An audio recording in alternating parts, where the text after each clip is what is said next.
Gracias, César.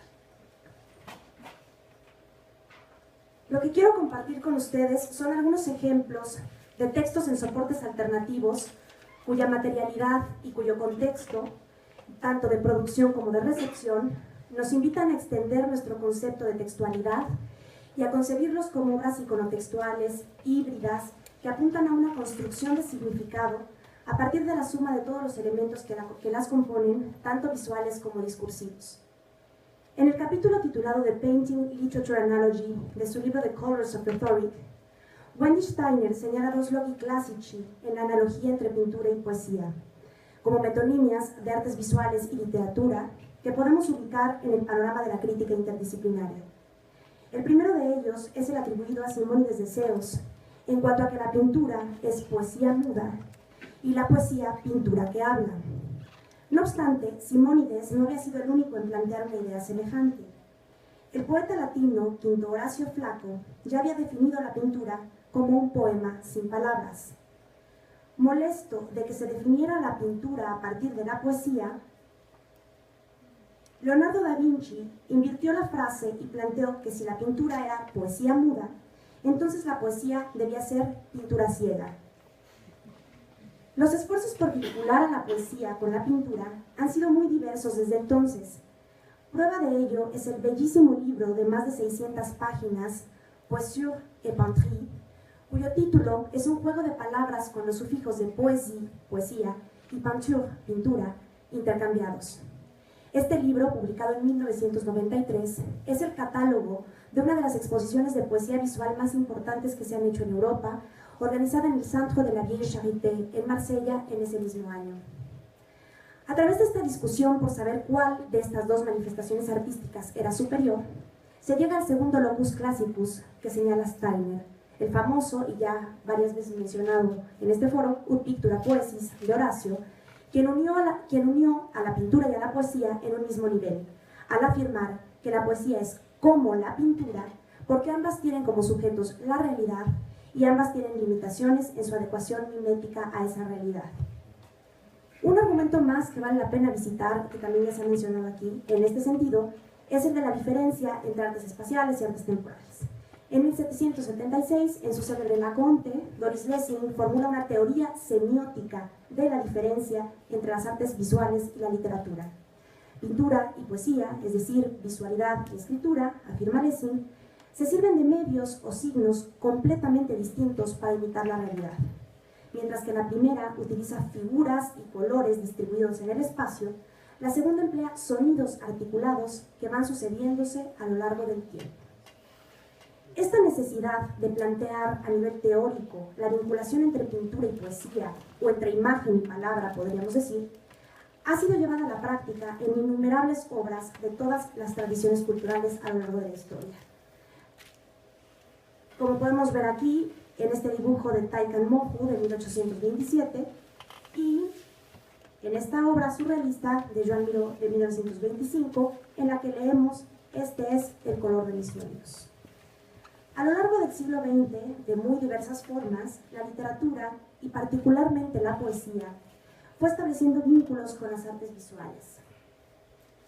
A partir de Mallarmé, el espacio se convirtió en una preocupación constante como marco significativo de la palabra. Los poetas visuales incorporaron la visualidad a la poesía como un elemento indisociable del poema, a través de un uso cada vez más explícito y recurrente de imágenes, dibujos, diseños, fotografías. La poesía adquirió tridimensionalidad con el poema objeto o las propuestas de la street poetry y se hizo cuerpo, escrita en la epidermis de los amantes de la denominada tattoo poetry o poesía tatuaje. La videopoesía y la poesía digital dotaron de movimiento a la palabra poética. Así, la poesía se hizo arquitectura, pintura, escultura, y con ello se modificó de manera radical nuestra concepción de lo poético. No obstante, esta preocupación de vincular lenguajes artísticos no solo se dio desde la poesía, sino también desde las artes visuales. Uno de los ejemplos más emblemáticos de ello es el arte conceptual en general, y en particular la corriente denominada precisamente Art and Language, surgida en Inglaterra a finales de los años 60, y que se centra en emplear palabras como el material estético de las obras. Actualmente es difícil entrar en un museo de arte contemporáneo y no encontrarnos con alguna especie de language-based art, pues la confluencia entre palabra e imagen se ha vuelto cada vez más natural, tanto en el contexto de la literatura como en el de las artes visuales. Y las relaciones de interartisticidad, por usar el término de Kolarova-Vasilena, son ya prácticamente incuestionables. Uno de los principales teóricos interesados en el campo de los estudios visuales es Mitchell, quien en el artículo Interdisciplinary and Visual Culture plantea que la cultura visual es un campo interdisciplinar, un lugar de convergencia y conversación a través de distintas líneas disciplinares. En su libro Picture Theory, Mitchell había formulado un concepto fundamental para el desarrollo de los estudios visuales.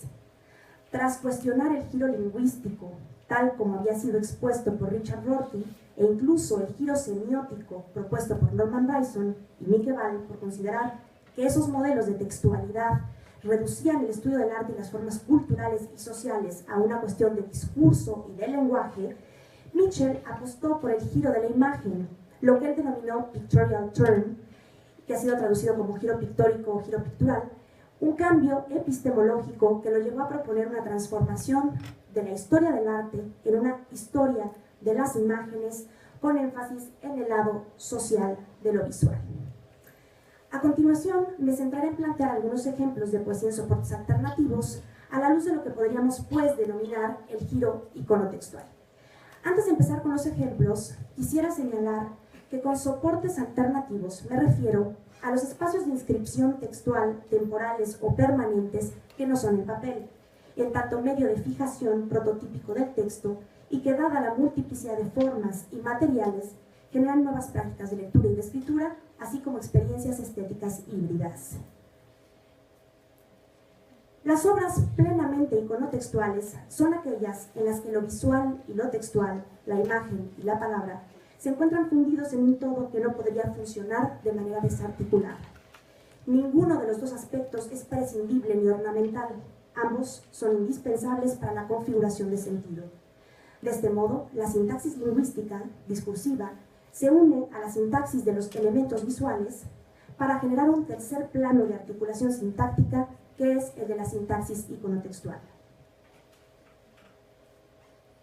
This is a mirror, you are a written sentence. Este es un espejo, eres una oración escrita. Del artista conceptual uruguayo Luis Kamnitzer, es un ejemplo